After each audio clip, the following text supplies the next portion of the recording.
el relato de El cerbatanero y la mujer jaguar. Es un relato contado por José Octavio García. José Octavio García, hijo del abuelo José García, José García de la nación Muinane, casado con Miguelina de la etnia Huitoto, residentes de Leticia. El relato me lo contó inicialmente Octavio, Jitoma Safiama, pues hijo del abuelo José.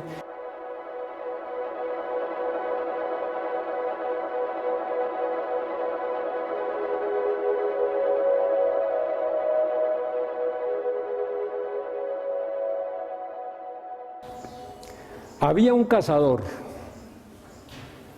excelente, muy joven, muy apuesto, que desgraciadamente se dedicó a matar toda suerte de animales alardeando ser muy buen cazador, alardeando de su pericia, alardeando de su puntería con la cerbatana. En una de sus andanzas dio con una maloca y al entrar allí encontró a una muchacha bellísima. Se enamoró de ella y le propuso juntarse. Era ostentoso además, iba muy bien adornado, brillante. La muchacha le dijo, bueno, sí, pero es que tengo que tener el consentimiento de mi madre. Y la madre era un ser realmente terrible. Era una dueña de animales, era una mujer jaguar, era una ogresa, cuyo papel fundamental consistía en aniquilar a aquellos cazadores que exageraban su acción predatoria, su acción depredadora, matando sin necesidad. El joven imprudente no pasó la prueba a que fue sometido por obra de la suegra o de la posible suegra, quien luego de matarlo lo devora. El joven tenía un hermano, un gran cazador, un gran jefe, un tipo prudente, una persona equilibrada que solo cazaba lo que se necesitaba en su maloca para sobrevivir. Cumplía los ritos, pedía los permisos necesarios a las fuerzas con el fin de poder capturar las presas requeridas.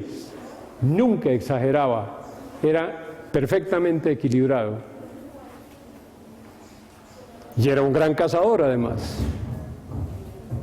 Conocía la etología de los animales, conocía su comportamiento, lo cual le permitía rastrearlos con efectividad. Como su hermano no llegaba, él decidió buscarlo. Siguió sus huellas, hasta que finalmente en una de esas búsquedas dio con la maloca donde el muchacho había entrado. Examinó los alrededores de la maloca y constató plenamente que las huellas entraban pero no salían. Y él mismo entró. Y apenas vio a la muchacha, quedó súbito, como decimos, quedó en éxtasis, pero resulta que ella también. Y entonces en su interior la muchacha dijo, a este no voy a permitir que se lo coma mi madre, a este me lo voy a comer yo. Y entonces le reveló el secreto de la ogresa. Le dijo, mire, mi mamá lo va a someter a una prueba, y es una prueba de la que no ha escapado nadie. Y la prueba es la siguiente. Mi madre te va a pedir que te pares en el vano de la puerta. Y luego te va a decir que no mires, que cierres los ojos y que solamente los abra cuando ella te diga. Cuando tú cierras los ojos, o al cerrar los ojos, mi madre se va a voltear y te va a lanzar un rayo, un flato, un pedo. Pero ese pedo es un rayo y te va a despedazar. De manera que ella, en el momento en que ella se voltee, tú saltas y te paras ahí porque ella no te va a ver, y en el momento en que ella se vaya a voltear nuevamente, tú saltas otra vez y quedas en el vano de la puerta. Y así ocurrió. Y el cazador se salvó. La ogresa le había dicho, usted tiene que pasar la prueba, y si no pasa la prueba, pues no se puede casar con mi hija. No le dijo el resto, ¿no? No le dijo que lo iba a matar y que se lo iba a comer. De esa manera, Hirayauma, el cerbatanero, se salvó. Convivió con la muchacha le decía a la mamá, mire mamá, es que es mejor que aceptes a este personaje, pues, y le echó mucha labia en ese sentido. Le dijo, mire, él es muy buen cazador, él te va a ahorrar mucho trabajo de cacería, porque esta mujer era muy angurrienta, es decir, tenía mucho apetito y necesitaba muchas presas de cacería, y las que más le satisfacían, las que más le permitían pasar un cierto tiempo sin angustia, sin angurrias alimenticias, era la carne humana. En fin, ella lo aceptó la ogresa, pues, y el hombre, ya tranquilo, se puso a poner mucho cuidado a ver si descubría, si constataba en primer lugar la desaparición y la muerte de su hermano, y qué iba a hacer. Él necesitaba vengar la muerte de su hermano si acaso había muerto. El rayo.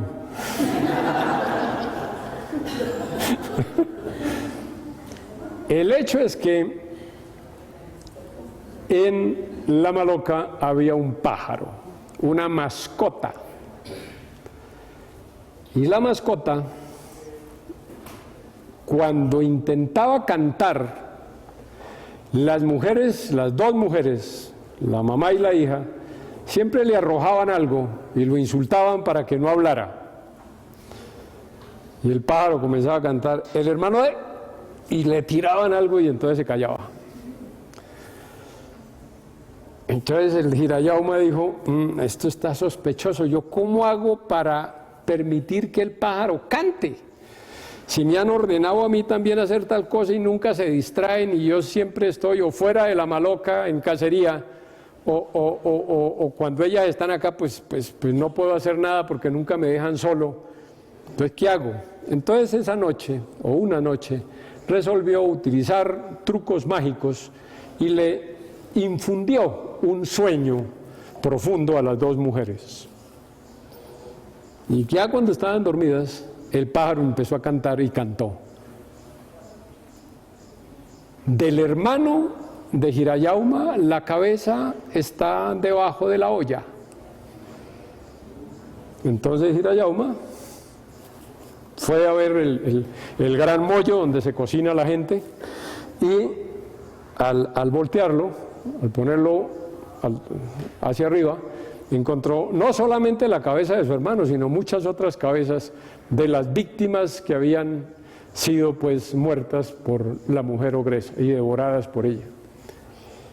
Entonces constató ya que su hermano estaba muerto y dijo, bueno, pues aquí lo que me toca por deber pues es tomar venganza y aniquilar a esta mujer. Entonces se puso a espiarla, a ver, en primer lugar, cómo era que cazaba la suegra. Y la suegra lo que hacía era una cosa bien extraña, y es que cuando sentía hambre, porque las presas del cazador no le eran suficientes. Se iba al monte, llegaba a un determinado lugar, generalmente un poquito despejado, un clarito en el bosque, se sentaba, se espernancaba y de su sexo empezaba a manar una sustancia, un líquido que iba impregnando la tierra, y los animales empezaban a llegar a lamer esos terrones, a lamer esa sustancia, ese encharcao. Eso es lo que se llama un salado, y existen esos sitios en la selva y son muy concurridos por los animales, porque allí hay sustancias minerales que requieren su organismo, así como al ganado se le pone sal. Entonces los animales van allí. Son lugares considerados extremadamente peligrosos,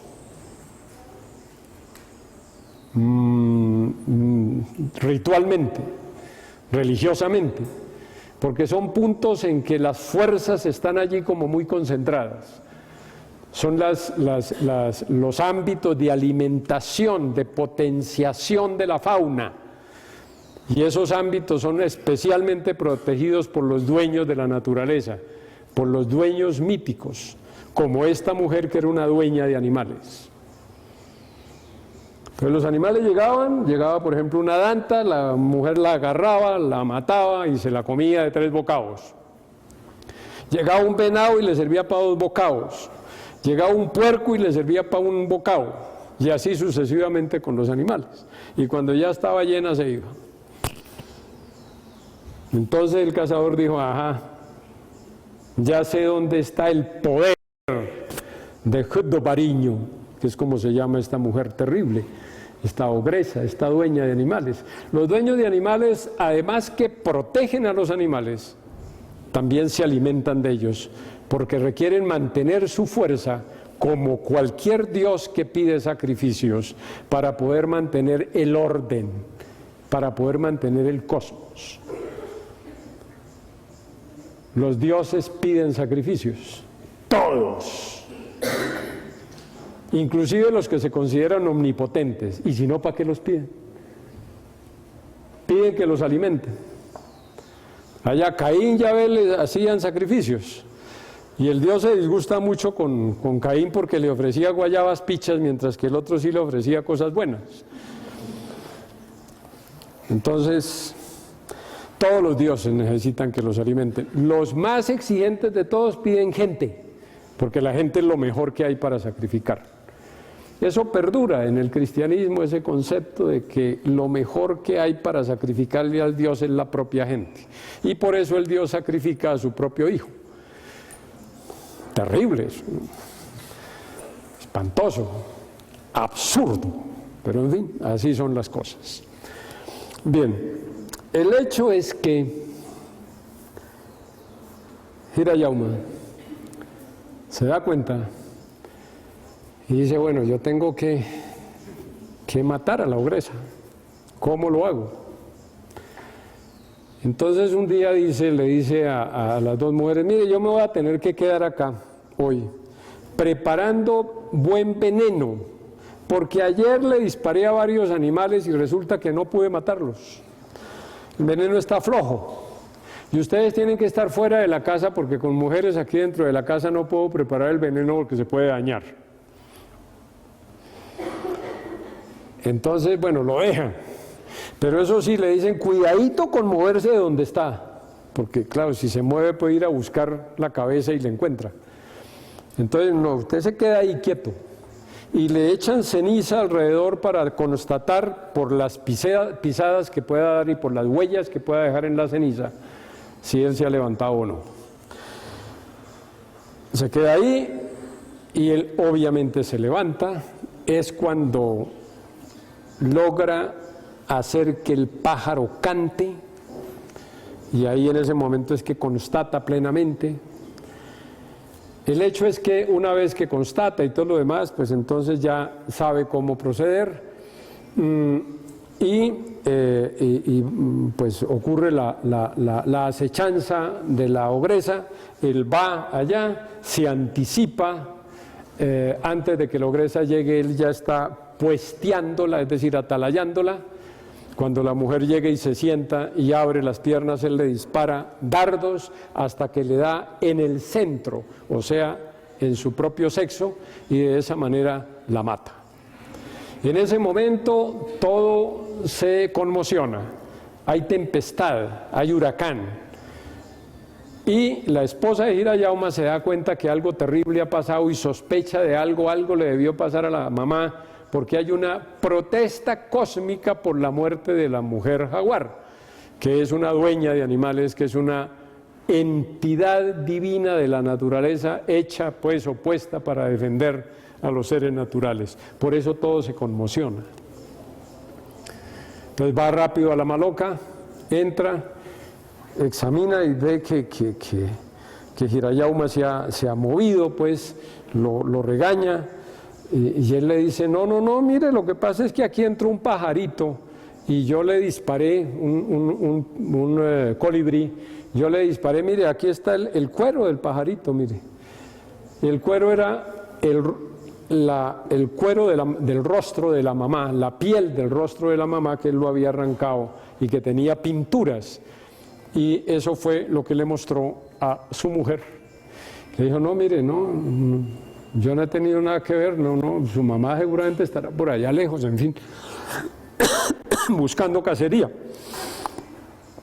Y como la mamá se demoraba y no llegaba y la mujer estaba muy inquieta, entonces finalmente se oyó que alguien venía y que venía cantando. Y en el canto decía, y era el espíritu de la mujer jaguar, que decía, Hirayauma, mi yerno, su marido, fue el que me mató. Pero resulta que eso lo oyó muy claramente Hirayauma porque estaba al lado de la puerta, mientras que la mujer estaba en el fondo de la maloca y no alcanzó a percibir bien las palabras. Oyó que era el tono de la mamá, pero no alcanzó a distinguir las palabras. Entonces le pregunta a Hirayauma, Hirayauma, perdón, es el quien dice, ve, mire, ahí viene su mamá, usted decía que yo le había hecho algo, mire, ahí viene. Bueno, ese episodio pasa, tiene otras consecuencias, en fin, pero no podemos alargarnos. Entonces el hecho es que la mujer empieza a sospechar ya que Hirayauma es el que le hizo algo a la mamá. El hecho terrible es que ella empieza a sentir en su cuerpo, en su ser, en su espíritu, que algo le está ocurriendo. Y ese algo que le está ocurriendo es que se está transformando en mujer jaguar. Entonces, esa noche, se acuesta con su marido, ¿no? Lo abraza como de costumbre, y Hirayauma está ahí, pues, tranquilo, porque no han descubierto propiamente que él ha matado, pues, a la mujer, pero de pronto empieza a percibir que algo extraño está pasando entre sus brazos, y es que hay un ser peludo ahí, y se da cuenta aterrado que es un tigre, que él está abrazado a un tigre, a una tigresa, ¿no? Eso es muy frecuente, ¿no? La transformación de las mujeres en tigres, eso es algo bastante natural, pues. El hecho es que está abrazado a un tigre y él se escurre lo más suavecito que puede, va y coge una cáscara de palma y la pone donde estaba él, ¿no? Y sale de la maloca y se sube a un árbol de balso, que antes, es decir, y ha pelado el tronco para que si la mujer se despierta y sale a buscarlo, no pueda subirse al balso porque no tiene dónde afincar las uñas. Y se queda allá. Y la mujer sale, pues, la mujer se despierta y agarra esa cáscara, muela y a uña, pues, con toda la gana, hasta que se da cuenta, pues, que no es el hombre, sale a buscarlo y no lo encuentra por ninguna parte, busca y busca y busca y busca, hasta que finalmente cuando pasa al lado del árbol, ve la sombra que proyecta la luna. No le pone mucha atención a esa sombra, pero decide en ese momento mandar a sus emisarios, y sus emisarios son los zancudos. Entonces manda una nube de zancudos, y esos zancudos van allá y le chuzan a Hirayauma, entonces Hirayauma empieza a moverse, y ella ve el movimiento de la sombra y dice, ¡ah, lo pillé! Pues. Y entonces le dice muy cariñosamente, le dice, mire, ¿por qué no baja? Está haciendo mucho frío, hombre, baje, y entremos a la maloca. Y él dice, no, es que tengo mucho calor, en fin, y estoy medio preocupado y medio trasnochado, yo después bajo. Y así sucesivamente la va distrayendo con excusas y con excusas. Finalmente la mujer decide subir, es decir, el tigre decide subir, pero no puede subir. Y entonces le pregunta a ella, ¿y tú cómo subiste? No, pues yo subí de para atrás. Entonces ella hace la prueba de subir de para atrás y no puede. ¿Cómo subió? No, es que subí de espaldas. Entonces hace la prueba y tampoco puede. No, es que subí de costado. Es que, bueno, y le saca miles de achaques. Hasta que finalmente amanece y la mujer se convierte otra vez en un ser humano. Pues ahí sí baja, entra a la maloca, están ahí pues en la maloca, y la mujer sale, se aleja, en fin, y cuando está a cierta distancia hace un gesto mágico y convierte la casa en piedra, en una montaña, en una colina pétrea, y el hombre ya no puede salir. Entonces empieza la espera para que Hirayauma se muera ahí de hambre y de necesidades, en fin, y de angustia y de lo que fuera. Y la mujer va y viene durante varios días, y cada vez viene cantando y preguntando, hola Hirayauma, ¿cómo estás?, etcétera. Y entonces él le responde, no se ha muerto. Hasta que al fin un día él dice, yo no le voy a responder, y no le responde. Entonces la mujer dice, seguramente se murió ya. Pero esperemos un tiempito para constatar plenamente que sí se murió. Y así ocurre. Un día llega la ogresa y no le responde, entonces coge un chuzo, una vara, y rompe, pues hace un huequito en la cúpula de la maloca, pues de esa montañuela, pues de esa colina, que es una maloca convertida en casa de piedra. Rompe por ahí y mete el palito, tanteando dónde están los restos de Hirayauma, a ver es decir, al sacarle el palo y oler se sabe si está podrido o no. Pero Hirayauma ha hecho una treta, defecó ahí en el centro de la maloca, y entonces la mujer, tanteando con el palito, dio con las heces de Hirayauma, la sacó, olió y dijo, ya está muerto, ya está podrido. Entonces Hirayauma coge su bodoquero, su cerbatana, la mete por el huequito, se convierte en lagartijo y se mete por su propia cerbatana y sale fuera. Ese lagartijo se llama conago, es un lagartijo que los huitotos domestican, lo dejan en las malocas y es el control de las plagas, sobre todo de las cucarachas, y por eso lo llaman el baigón de las malocas. Y se aquerencia mucho, pues el animalito es una maravilla. Bien, el hecho es que se convierte en ese animalito, sale pues y se libera, pues se libera de la cárcel donde lo había puesto la ogresa. Me explicaba Hitoma, Octavio, me decía, esa fue la primera cárcel, esa fue la institución de la primera cárcel.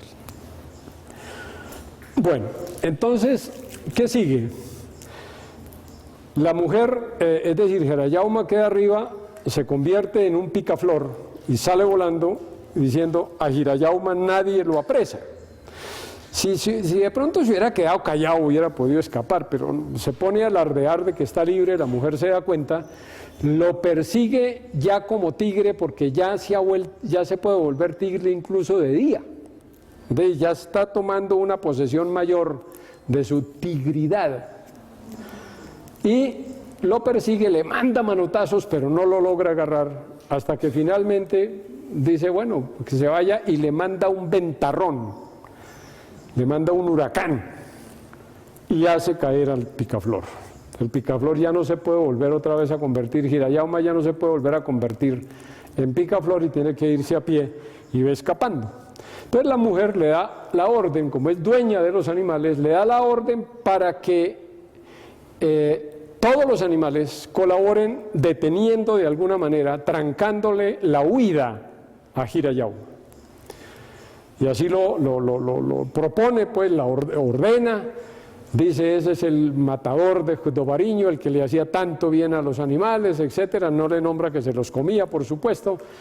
Entonces, agárrenlo, impídanle la huida mientras yo llego, porque necesito matarlo. Pues necesito matarlo para vengarme de la muerte de mi madre. Entonces ocurre un asunto bien interesante. Hirayauma en esa huida se va encontrando con una serie de animales. En algunos relatos, he obtenido este relato también de otras personas, de otros sabedores, en algunos relatos cambian un poco los animales. Hay unos que siempre permanecen. Pero hay unos en que son muchos los animales que intervienen en el asunto y en otras son más o menos pues menos, 6, 7, en fin. El primero que se encuentra Hirayauma es que la mujer, debido a que la mujer hace un gesto mágico y pone frente a él en su ruta de escape un espinero, un montón de zarzas llenas de espinas, y él no puede pasar.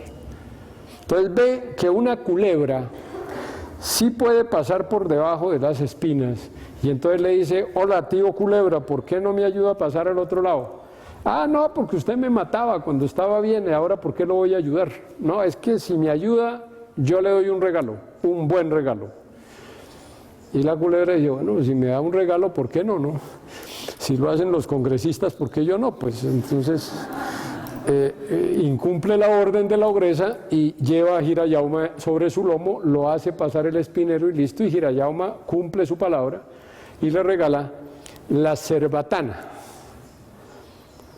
Y el asunto es muy interesante, porque es que una culebra es un tubo y la cerbatana es un tubo. La culebra tiene diente ponzoñoso, venenoso. La cerbatana tiene dardos ponzoñosos. Entonces ahí hay una relación entre tubo culebra, pues, y tubo cerbatana culebra. El hecho es que la cerbatana queda en el lomo de la culebra y queda como signo, pues, como el regalo, pues, de Hirayauma en ese sentido. Y eso identifica ese tipo de culebra. Y sigue adelante. Cuando la mujer llega ahí, pregunta, bueno, ¿y qué pasó con Hirayauma? ¿No llegó acá? No, por aquí no ha llegado nadie, yo soy el vigilante, por aquí no ha pasado nadie. Es decir, bueno, la mujer no le cree, sigue adelante, persiguiendo a Hirayauma, hace otro gesto mágico y coloca unos piñuelos espinosos en el camino. Y por ahí anda una panguana, o sea, una perdiz grande. Entonces Hirayauma llega y dice, bueno, ¿cómo hago? Y aparece la panguana y le digo, hola tío panguana, ¿por qué no me pasa al otro lado? Me sube encima y vuela por encima del espinero y me pasa al otro lado. Ah, no, usted me mataba y me decía, uy, panguana sabrosa, cuando me estaba comiendo, ¿por qué lo voy a ayudar? No, mire, yo le doy un regalo bien bueno. Un regalo bien bueno para que los cazadores la cacen menos, porque le voy a regalar nada menos que el coquillo en que mi padre guardaba el ambil. El ambil es la miel de tabaco. Es un coquito que se perfora, pues un cuesco de palma, que sirve como pito también. Entonces se lo da a la panguana queda muy contenta porque desde ese momento va a tener un canto que le va a permitir advertirle a las demás perdices que anda un cazador por ahí.